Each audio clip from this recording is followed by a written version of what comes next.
বিরাট কোহলির ভবিষ্যৎ কিন্তু ভালো নয় এমনটাই অনুমান করছেন তার খুব কাছের কোচ রবি শাস্ত্রী। তিনি আশঙ্কা প্রকাশ করেছেন এইভাবে যদি চলতে থাকে তাহলে হয়তো আর বেশি সুযোগ বিরাট কোহলি পাবেন না। আপনাদের কি মনে হয়, সত্যি কি বিরাট কোহলির এই সাদা বলেও ইতি টানার দিন চলে এসেছে?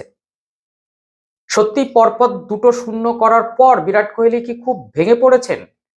তার জন্যই কি তিনি গ্লাভসটা উঁচু করে সব দর্শকদের বোঝাতে চেয়েছেন যে তিনি গ্লাভস তুলে রাখবেন?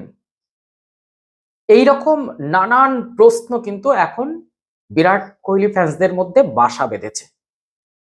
আজকে বিরাট কোহলি প্রসঙ্গে কোচ রবি শাস্ত্রী, প্রাক্তন কোচ রবি শাস্ত্রী, যদিও বিরাট কোহলির সঙ্গে তার সম্পর্ক এতটাই ভালো, তার অভিমত কি সেটা জানাবো। সেই সঙ্গে গাভাস্কার কি বলছেন বিরাট কোহলি সম্পর্কে, তার কি অভিমত? সত্যি কি বিরাট কোহলির অবসর নিয়ে নেওয়া উচিত? সম্মান থাকতে থাকতে তার ব্যাট গ্লাভস তুলে রাখা উচিত? এই জায়গা থেকে আজকে ক্লিয়ার করব এই প্রাক্তন দুই পণ্ডিত দিগ্গজ, যাদেরকে আমরা আইডল ভাবে ক্রিকেটের, তাদের অভিমতটা কি। প্রথম থেকে শেষ পর্যন্ত দেখার অনুরোধ রইল। চ্যানেলে নতুন হলে অবশ্যই চ্যানেলটি সাবস্ক্রাইব করে পাশে থাকা বেল আইকনটি প্রেস করে রাখুন। এই রকম তথ্য সমৃদ্ধ ভিডিও পেতে ভীষণ সুবিধা হবে। আর যারা ফেসবুক থেকে দেখছেন তারা অবশ্যই ফলো দিয়ে রাখবেন। ভালো লাগলে কিন্তু একটা লাইক দিয়ে দেবেন, শেয়ার করবেন, একটু অনেক অনেক ভালো লাগবে। যাই হোক, আমরা যে জায়গাটা আসতে চলেছি সেটা হচ্ছে বিরাট কোহলি অস্ট্রেলিয়া সফরে পরপর দুটো ওয়ানডেতে 0 রান। কবে দেখেছেন বলুন তো যে পরপর দুটো ম্যাচে বিরাট কোহলির 0? তার ফুটওয়ার্কটা নাকি একেবারে তলানি থেকেছে। এর কারণটা কি? লন্ডন থাকাকালীন তিনি কি প্র্যাকটিসে ছিলেন না? কিন্তু বিরাট কোহলির ফিটনেস, মাঠের যে অ্যাগ্রেশন, তাতে কিন্তু কোনো খামতি দেখা যায়নি। কাজেই বিরাট কোহলি সম্পর্কে এখনো আশাবাদী বিরাট কোহলি ফ্যান্সরা, দেশে বিদেশে ছড়িয়ে থাকা কোটি কোটি ভক্ত। ফলে তারা কিন্তু হতাশ হচ্ছেন না, হতাশ হয়েছেন তার খুব কাছের ভারতের প্রাক্তন প্লেয়ার, প্রাক্তন কোচ রবি শাস্ত্রীর কথাতে। সম্প্রতি তিনি একটি অনুষ্ঠানে জানিয়েছেন বিরাট কোহলির পাটা ঠিকঠাক চলছে না, ফুটওয়ার্ক ঠিক বিরাট কোহলির মতো মনে হচ্ছে না। এইভাবে যদি চলতে থাকে তাহলে হয়তো বিরাট কোহলি আর বেশি সুযোগ পাবেন না। তার কারণ ভারতের টি-20, ওয়ানডে এই সমস্ত টিমে এত প্লেয়ারের ভিড় প্রত্যেকটা জায়গার জন্য, সেটা 1 ডাউন, 2 ডাউন, ওপেনার, এরকম কোনো জায়গা না, প্রত্যেকটা জায়গার জন্য এত বেশি ভিড়, এত বেশি প্রতিভাবান খেলোয়াড়দের ভিড়, সেখানে কারোর জন্য হয়তো ওয়েট করা যাবে না। এই আশঙ্কা প্রকাশ করার সঙ্গে সঙ্গে বিরাট কোহলি ফ্যান্সদের কিন্তু মন ভেঙেছে।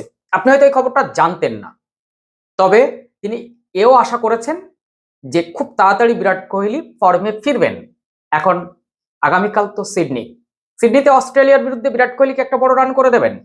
তারপর দক্ষিণ আফ্রিকা সিরিজে তিনি একেবারে স্বমহিমায় নিজেকে ফিরিয়ে আনবেন এবং 2027 ওয়ার্ল্ড কাপে সেই বিরাট কোহলিকে, সেই অ্যাগ্রাসন, মাঠের মধ্যে একটা অন্যরকম পরিবেশ, সেটা কি আমরা আবার দেখতে পাবো? উত্তর দেবে লাস্ট ম্যাচ অস্ট্রেলিয়ার সঙ্গে।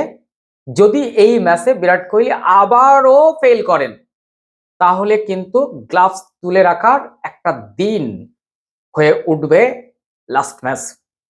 তারপর দক্ষিণ আফ্রিকা সিরিজে তাকে কিন্তু আর আমরা দেখতে পাবো কিনা সেটা নিয়ে সন্দেহ রয়েছে, কারণ অজিত আগরকার এবং গৌতম গম্ভীরের একটি আলোচনায় এই প্রত্যেকটা জায়গা নিয়ে নিখুঁতভাবে পর্যালোচনাতে কিন্তু এটা ফুটে উঠেছে যে বিরাট কিংবা রোহিত বা অন্য যে কোনো প্লেয়ার যদি পরপর 2-3টি ম্যাচে তারা ফ্লপ করে তাহলে সুযোগ কিন্তু তারা আর পাবে না, সেখানে অল্টারনেট প্লেয়ার বেছে নেওয়া হবে।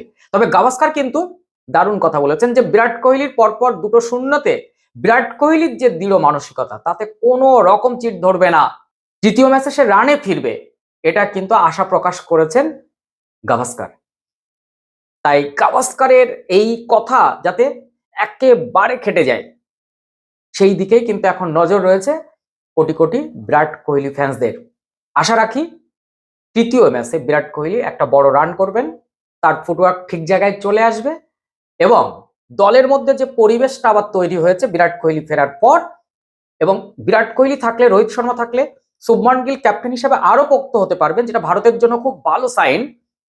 তাই বিরাট কোহলি, রোহিত শর্মার আমরা দলে আরো বেশ কিছুদিন দেখতে চাই। তবে 2027 ওয়ার্ল্ড কাপে এই দুজনকে দেখতে হলে পরপর তাদেরকে কিন্তু রান করে যেতে হবে। আমরা লাস্ট ম্যাচে কিন্তু বা অস্ট্রেলিয়া ইন্ডিয়া সেকেন্ড ওডিআইতে কিন্তু হিটম্যানকে রানে ফিরতে দেখেছি, তবে ঠিক হিটম্যান সুলভ ব্যাটিং হয়নি, অনেক স্লো, অনেক বল খেলেছেন এবং ঠিকঠাক হুক বা পুল হচ্ছিল না। বিরাট কোহলি এবং রোহিত শর্মার যদি এই পারফর্ম বজায় থাকে তাহলে কিন্তু এই পারফরমেন্স দিয়ে ভারতীয় দলের জার্সি তাদের আর বেশি দিন গায়ে উঠবে না, এটা কিন্তু এখন থেকে বলা যায়। তাই গাভাস্কার কিংবা রবি শাস্ত্রী যাই বলুন না কেন, মাঠে কিন্তু ফলাফল করে দেখাতে হবে। এবং আশাবাদী বিরাট কোহলি বা হিটম্যান ফ্যান্সরা যে তারা রান করবেন এবং স্বমহিমায় ভারতীয় দলে একেবারে অন্যরকম একটা পরিবেশ হয়ে উঠবে 2027 ওয়ার্ল্ড কাপে। তারা থেকে তাদের যে একটা একটা আকাঙ্ক্ষা, একটা ইচ্ছে 2027 ওয়ার্ল্ড কাপ জেতা, যেটা লাস্ট ওয়ার্ল্ড কাপে অস্ট্রেলিয়ার সঙ্গে ফাইনালে হারার পর যে বেদনাটা রয়েছে সেটা একেবারে ধুয়ে মুছে ছাপ করে ট্রফি হাতে নিয়ে একেবারে তেন্ডুলকারের মতন করে অবসর গ্রহণ করবেন এই দুজন প্লেয়ার, এবং আমরা সেটা চাই। ইতিমধ্যে রোহিত শর্মা কিন্তু ওয়ানডেতে সৌরভ গাঙ্গুলির রানটাকে পেরিয়ে এখন এই মুহূর্তে তৃতীয় স্থান ভারতীয়দের মধ্যে। প্রথম স্থান ক্রিকেটের ভগবান তেন্ডুলকার, দ্বিতীয় স্থানে কিন্তু কিং কোহলি, আর তৃতীয় স্থানে এই মুহূর্তের জন্য হিটম্যান, চতুর্থ স্থানে দাদা। কাজেই আগামী দিনের ম্যাচটা কিন্তু খুব ক্রুশিয়াল হতে চলেছে ভারতের জন্য তো বটেই, কারণ ইতিমধ্যে সিরিজ হাতছাড়া হয়েছে, দুটো ম্যাচ পরপর হার হয়েছে। তৃতীয় ম্যাচে ইন্ডিয়া কিন্তু আর হারতে চাইবে না অস্ট্রেলিয়ার মাটিতে। অস্ট্রেলিয়াকে অন্তত পক্ষে সম্মানের একটা জায়গা দিতে হবে। এই যে 2-1 যদি ওয়ানডে সিরিজটা শেষ হয় এবং বিরাট কোহলি যদি রানে ফেরেন, সেটাই ভারতের জন্য অনেক বেশি পাওয়া বলে আমার মনে হয়। আপনাদের অভিমতকে অবশ্যই জানাবেন। আর অবশ্যই বিরাট কোহলি সত্যি রানে ফিরতে পারবেন? রোহিত শর্মা কি এইভাবে রান করে যাবেন? আপনাদের কি মনে হচ্ছে? তাদের কি দলে থাকা উচিত কি উচিত নয়, সেটাও কিন্তু জানাবেন।